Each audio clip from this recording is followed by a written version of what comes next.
Hello students, today we are going to discuss the topic transport of oxygen and carbon dioxide. In the respiratory system, the gases that come through the nostril and that come into our lungs, and in the lungs the alveoli, these are the actually the exchange part, and from the surface of the alveoli how the exchange of oxygen and carbon dioxide takes place, that we have to discuss.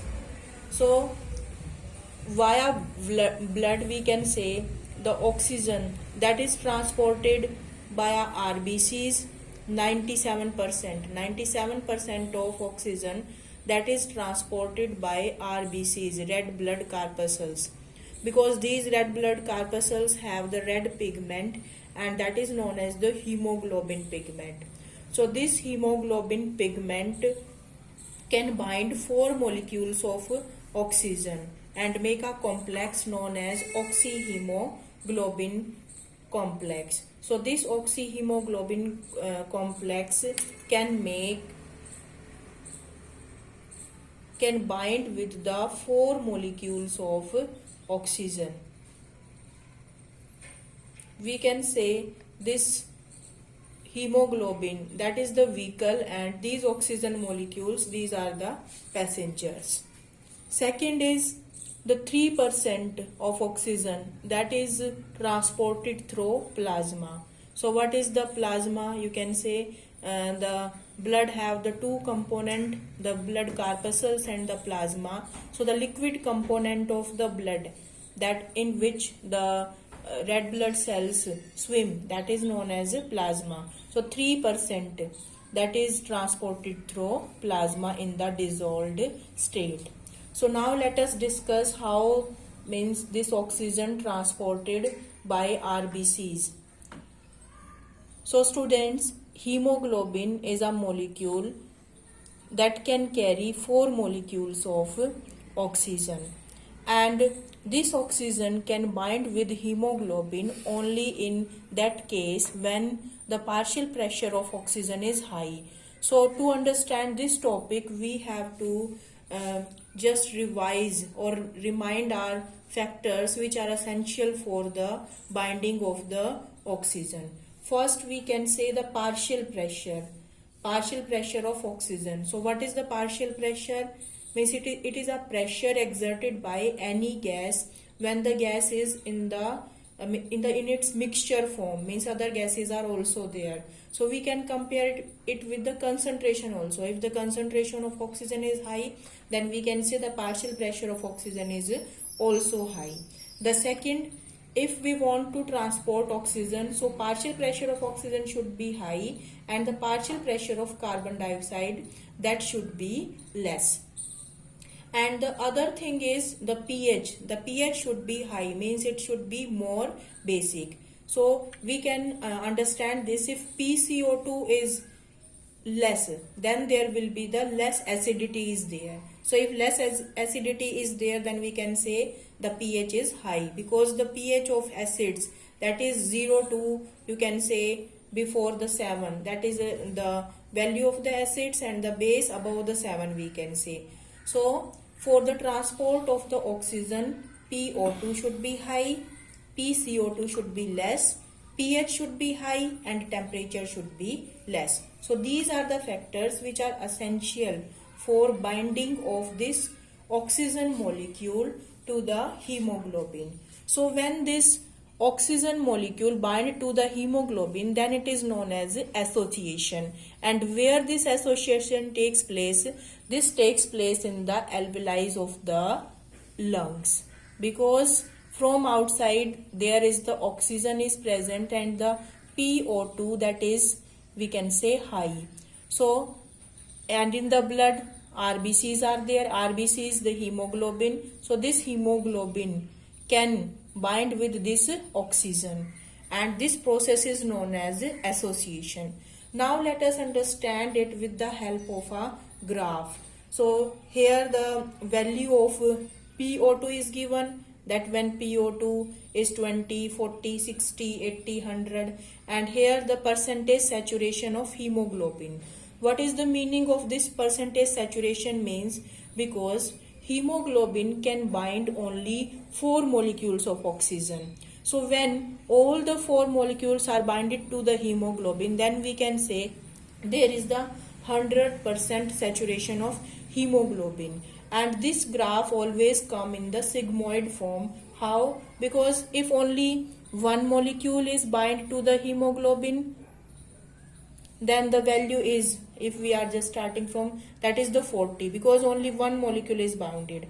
Then if the two molecules are bounded, then the value is like that, P60 is there. Then if the three molecules of oxygen are bounded, then this value is like this. And if all the molecule, then we can say that is the 100% saturation of hemoglobin with oxygen. And after that, no more oxygen can bind with this hemoglobin molecule. So that is the binding of the oxygen molecule with hemoglobin, and by binding this oxygen with hemoglobin, then this hemoglobin transport the oxygen from alveoli to the tissues, through the blood stream from alveoli to the tissues. So this is the oxygen dissociation curve. Why we are saying this is oxygen dissociation? Because firstly there is the association, and after the saturation, we can say when all the oxygen molecules are bounded to the hemoglobin molecule, then it is known as the saturation. And after that there will be the dissociation of oxygen and hemoglobin. Why? Because in the tissues, then these values differentiate, because in the tissue the PCO2 that become high in the tissues. So what happened in the tissue? We can say you understood the association, and what happened in the tissue. So in the tissue the PCO2 that is high, and because the oxygen is transported to the blood, now the hemoglobin that is you can say free, and PO2 that is less. Again because PCO2 concentration is increased, so we can say the acidity that will also increase, so pH that become less, and temperature that become high. So that is the opposite as compared to the oxygen. So if these values are there, then there will be the binding of this carbon dioxide with hemoglobin.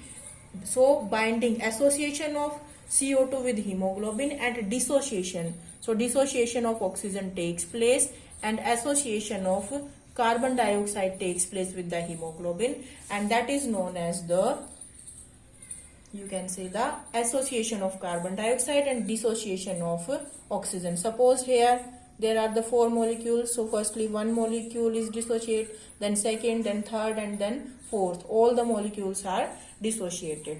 So this is the transport of oxygen in the blood, how the oxygen is transported. So 97% by the RBCs with the help of the hemoglobin. So I think you understood that graph is very important. And the second is 3% by the plasma in the dissolved state.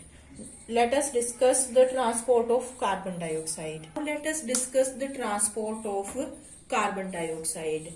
So carbon dioxide, 70% of carbon dioxide that is transported in the form of bicarbonate ion, and 20 to 25% that is transported by RBCs, like the oxygen, because oxygen also transported by hemoglobin, known as oxyhemoglobin compound. Here the carb amino hemoglobin complex is formed, because carbon dioxide combined with hemoglobin, then we can say carb amino hemoglobin, and 7% that is transported through plasma. So let us discuss all these in detail. So firstly we can say by the you can say 20 to 25% by the RBCs. So let us discuss. So in this case the RBCs help to transport the carbon dioxide. So RBCs have the hemoglobin. Now in this case this hemoglobin bind with the carbon dioxide, not with the oxygen. So suppose that is the hemoglobin, and in the tissue there is the dissociation of the oxygen, because here the PO2 that is less and PCO2 that is, you can say, more. So what happen in the tissue, there is the dissociation of this oxygen molecule and association of carbon dioxide takes place. So we can say here the dissociation of oxygen and association of carbon dioxide. So in this tissue this happen, and that is known as, you can say, the 20 to 25% RBC that is transported by hemoglobin. So what happen here, because oxygen that is binded to the hemoglobin, and in the tissue the PCO2 concentration that is more. So here the dissociation of oxygen and association of carbon dioxide. So this carbon dioxide can bind with this hemoglobin molecule. So by this the carbon dioxide is transported through RBCs, and the value is 20 to 25%. After that, the 70% of carbon dioxide is transported by bicarbonate ion. So how it is transported? So carbon dioxide that can combine with water and in the presence of an enzyme known as carbonic anhydrase and change into bicarbonate ion. So in the blood water is also present. So we can say in the tissues, this also happen in the tissues because PCO2 that is more. So carbon dioxide combined with water to form the bicarbonate ion. But these bicarbonate ions are dissociated at the place of alveoli. Why? Because in the alveoli the PO2 is high and PCO2 is less. Then there is the dissociation. So it is known as the reversible reaction. Here also the carbonic anhydrase act. So let us revise it with the help of a diagram. So that is the surface of the alveoli, and in the surface of the alveoli PO2 that is high and PCO2 that is less. So we can say the oxygen molecule combined with the hemoglobin and transported in the blood.